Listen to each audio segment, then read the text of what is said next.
So we're breaking this up into 3 segments. Let's talk today about Nikita Zadorov, Patrik Allvin, and Filip Hronek, because as we are watching the end-of-season press conference go down, there were a bunch of extra things that I thought were interesting, and, it kind of makes sense. Let's fit the 2 defensemen and the GM in here. Okay, I don't know what the GM has to do with this, but there is some pretty good news revolving around Allvin. But what I wanted to start this video off with was some of the comments that Nikita Zadorov made during the postseason press conference, because this guy has fully embraced the Vancouver fan base in giving the fans what they want to hear and giving some pretty spicy quotes in the process. There are 2 that I wanted to talk about here in particular. The first one is talking about how he's priced himself out of Vancouver, quote unquote. He says here that he doesn't assume that he's priced himself out of a return for the Vancouver Canucks based off of his strong playoff performance. How much do you guys think I should make? I don't know where you get these numbers. The trees? You gotta stop listening to Edmonton reporters. This guy just tossed some pretty good shade out there in regards to the dollar amount and what exactly it is he could re-sign for, just in case you needed the scoop. Nikita Zadorov on his, okay, I was going to say expiring, yeah, that's the right word, on his expiring contract was making $3.75 million a year. And he produced like crazy in the 2024 playoffs. 8 points in 13 games played, 4 goals. Nikita Zadorov was a point-producing machine. And we saw him and Tyler Myers just step up like crazy in the postseason. This is really where you start to see those big dudes be put on a bigger stage. If there's less penalties and there's more physicality, that's where Zadorov and Myers really step up. And their defensive minds definitely helped out the Vancouver Canucks in the playoffs. Zadorov, of course, though, with the offensive touch that we did not see out of many other defensemen, pretty much. Even Quinn Hughes did not have nearly the same amount of goal-scoring impact that Nikita Zadorov did. I mean, he had 0 goals, for crying out loud. But either way, Nikita Zadorov, with the way he played in the postseason, some could say he's really earned that, let's say, $5.5 million AAV contract. He's no Tyler Myers now, for crying out loud, so he might not get 6, but who really knows? It's very evident, though, that he does like it in Vancouver, as referenced by his other comment here. Hockey in Canada is different. I can compare it to Calgary, but the Vancouver fan base is bigger. Calgary is not even the #1 team in Alberta. And there were a bunch of Flames fans that I saw getting a little bit ticked off at these comments, and, rightfully so. Nikita Zadorov tossing a bit of shade at his former team. He's not wrong, though. I mean, the Oilers have been one of the best teams of all time, multiple Stanley Cup wins, and the best player of all time, maybe in this generation and in general. So, yeah, no, the Oilers being the most popular Calgary team, not a surprise, but it is kind of funny to see Zadorov embracing that heel role and just kind of saying whatever it is that he wants. We always knew that Zadorov was a great interview, and a lot of the postseason press conference material from today cements that pretty nicely. We'll see if he does get re-signed for sure. The guy who's going to go out there and do that contract, though, is going to be Patrik Allvin. And what I wanted to talk about firstly was the fact that Patrik Allvin was nominated for the GM of the Year award earlier this morning, alongside of Jim Nill of the Dallas Stars and Bill Zito of the Florida Panthers. I'm not too sure when we are going to get the announcement as to who wins, but it's nice to see Patrik Allvin getting that recognition here. He also had himself a comment that I thought was very strong, and this was tweeted out by Thomas Drance. Patrik Allvin really hitting the disappointment of losing Game 7 and only making it to the second round hard. He says that his message to the players going into the summer is, only round 2. That's the highest a Canucks organizational leader has set the bar since at least 2014. And that's kind of crazy, because when you think about it, this season was a win. The Canucks had themselves a fantastic season, and a lot of people would say that they exceeded expectations. So with Patrik Allvin going out there and saying it, yeah, no, honestly, I kind of agree. The fact is, the Canucks could have played better in Game 6 and Game 7. They kind of shot themselves in the foot while letting the Oilers clog everything up that it was they were trying to do. So Allvin really cementing it to the squad that, yeah, we only made it to round 2, guys. Is that it? Is that what we're aiming for? No, we gotta aim higher.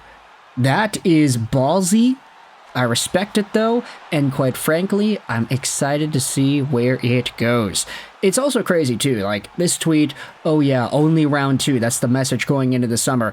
The first reply from Billy Tessio was awesome. Take a look at this. The last organizational leaders bar was, we're living day to day. If we get in the playoffs, anything can happen. Of course, referring to Jim Benning. One more on Allvin though, we had ourselves this quote that I thought was really refreshing. Patrik Allvin is talking about Ilya Mikheyev and how he was used this season. Allvin says, it wasn't Mikheyev's fault that he was a top 6 winger. It was my fault. Wow. And sure, it's not ideal to give a bottom 6 guy $4.75 million a year, but Patrik Allvin going out there and pretty much explaining that, yeah, this guy who is not as good to be a top 6 was in our top 6, and that's my fault, taking accountability there. That is blunt, but it's also pretty refreshing. So, Patrik Allvin, hats off to you. We'll see what he does in the offseason. And the crazy decisions they're going to have to make on re-signing guys. Another guy they're going to have to re-sign, Filip Hronek. Take a look at this. Now, this video was going viral on Canucks Twitter. On Reddit, it's titled Hronek versus J-Pat. On Twitter, it was kind of titled, Why Are You So Pissy, Philip? Because essentially, Filip Hronek and Jeff Patterson get into a bit of a moment. J-Pat talks to Hronek about how the guy's season was a tale of 2 halves. First half was productive, second half was not. Jeff Patterson then says, okay, was there sort of an injury that you could maybe shed some light on? How do you look at the 2 halves of the season? And Hronek kind of replies with a bit of attitude. He says that, yeah, if I had the answer, I probably would do something different. And he says it a little bit snarkily, but then J-Pat doubles down and then asks him, oh, what about like an injury? Do you have an injury? Hronek says no, again with a bit of attitude, and then J-Pat says, Philip, like, we've been giving you space all year, we just want to try to get these questions, and then Filip Hronek replies with even more attitude. He's like, hey, like, I told you, I don't have an injury, what do you want me to say? And it's really something. I'll leave a link to the description to the video on Twitter if you want to go ahead and listen to that. But Filip Hronek and the response there, you can see Ian Cole on the side when they pan the camera over to Carson Soucy. The guy is laughing, like he has his head down and he's wearing a hat, so he's kind of hiding a little bit, but nah, that guy is getting a kick out of that moment. So Filip Hronek, man, look, I'll say this in regards to that video, assuming you've already seen it because it's a pretty viral thing. I don't think that it's either one of J-Pat or Philip's fault here. I think it's kind of shared blame by both of them. There's a tweet here that I liked a lot that summarized my thoughts about it pretty nicely. The question was fair out of the gate. Hronek was cranky in his answer.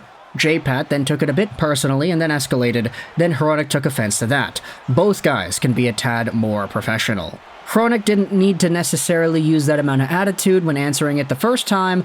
J-Pat did not need to double down and get a bit defensive as to why the questions weren't being answered as thoroughly as maybe he would have preferred. At the end of the day, though, this moment seems to have been just a bit of a hiccup in the entire postseason, end of season press conference, and I have seen a few people go out there and say, oh, look at that, like Filip Hronek's got an attitude and yada yada yada, this is like bad for the team, get him off the team, we don't want attitude. Honestly, I think it's more so just like Filip Hronek seems like the kind of guy that would prefer a smaller market, not really the big bad spotlight of an all-Canadian, you know, kind of stage. Especially when you're playing alongside a Quinn Hughes and he doesn't produce as much as he did in the first half of the season. We talked about this and more in the video yesterday, but if Filip Hronek is going to be stable at $8 million a year, then I don't know if the Canucks should keep him around.